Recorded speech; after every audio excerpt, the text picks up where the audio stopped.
الشباب قبل نفسي بقى قربدوبي الشباب قبل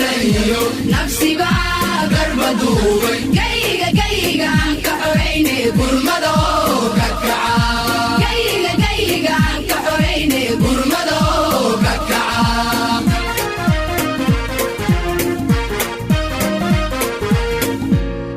waxaan rabaa inaan idiin hambaliyeeyo oon idinka mahad celiyo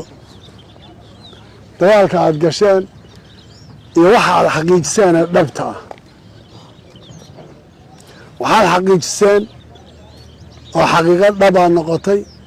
dagaalka aad gasheen iyo saaad ugu hilbadirateen iyo saaad nimankaas qaadasho waa uga dhigteen waa mid soomaali o dhan idinku soo hambaliyeynayso oo fariinta aan idiin waday ay tahay mid qof kastoo mas-uul oo soomaaliya oo ugu horeeya madaxweynaha jamhuuriyadda federaalka soomaaliya oo uu ku xiga ra-iisul wasaaruhu oo guddoonka labada aqal ay ku jiraan oo xildhibaanada iyo golaha wasiirada ay ku jiraan heer state iyo heer federaalba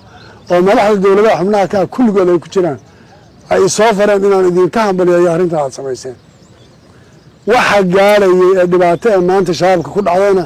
ay tahay mid qof kasta oo soomaaliya maanta uu ku farxayo aanan rajaynaya ciidankao dhanna idinku dayan doonaan waxa ugu muhiimsan waxay ahayd khadkaan idinku jiray dagaalka maalintii saraakiisha waxyaalaha qaarkood ka wada hadli doonaa qorshaha dagaalka hadda xeeradaan say u dhisan tahay waan aragnaa waxaa loo socdaa waa qarax la soo geliyo cabsiina oo aan ilaahay janno uga baryayo laa shaka inuu jannada gelaye wiilkii qoriga sabankaa haystay ee intuu meeshaa u istaagay ku gubay gaadhigaas kii miidoo isagoo god buu kaga dhacay harboolana waxay u ogolaatay inuu xerada irideeda ku qarxo laakiin miidoo godkii markii godkan ku gubnay oo lagu qarxiyey kanna wiil baa ku shahiidayoo intuu meeshaa kaga hortegey isagoo qorisadana ku dhuftay waa rucdi iyo cabsiis maanta gaariga saddexdaa god ka soo horeyso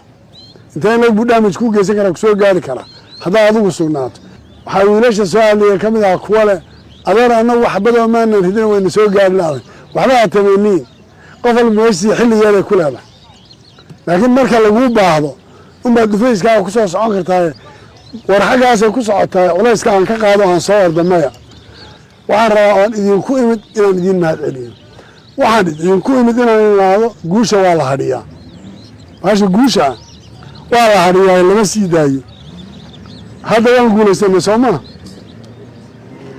ma u malaynaysaa in iyagu saas maydkoodii wadnaa ee faraha badnaa ee soomaaliya ajnabiga lahaa iyo dhaawacoodii meelay geystaan ay waayeen si aynaan u diyaargarooban hadda u diyaargarooban oo sidii ka xoog badan sababtoo hadda qofku markuu utun qabo ee arguyasho u socdo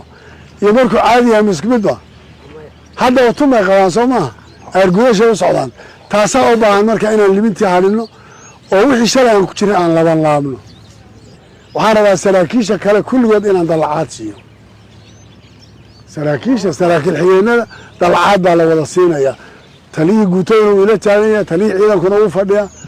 dallacaadooda iyo qof walba wixiisa waa lasoo qoraya haddii la haydha soo war cad maa markaas 1 2 3 dallacaadana waxaan ka sugayaa labada taliyo liiska inay soo gudbiyaan oo qof walba la siiyo dallacaadooda saraakiisha qaarkoodna haddaan siinayaa biladahooda bilad geesinimo oo ay ku mutaysteen hogaamintooda taliyo ururada haddaan hal taliyo urur bilad gees siiyey oo gaashaan la dhexaa soo maaha kuwa kale dallacaad bay leeyihin waraa sooma warkaas ya waxa aan biladaha siinaya waa la sheegi doonaa haddaan siinaya inta kalena liiskooda idinkaan idinka sugayaa soo gudbintooda iyo dallacaadooda iyo wixii la samayn laha takhdiidkaan ka wada hadlaynaa dagaalkaan qorshaynaynaa sida sheekhu idiin sheegayay baana asala dagaalkaas inuu ku salaysnaado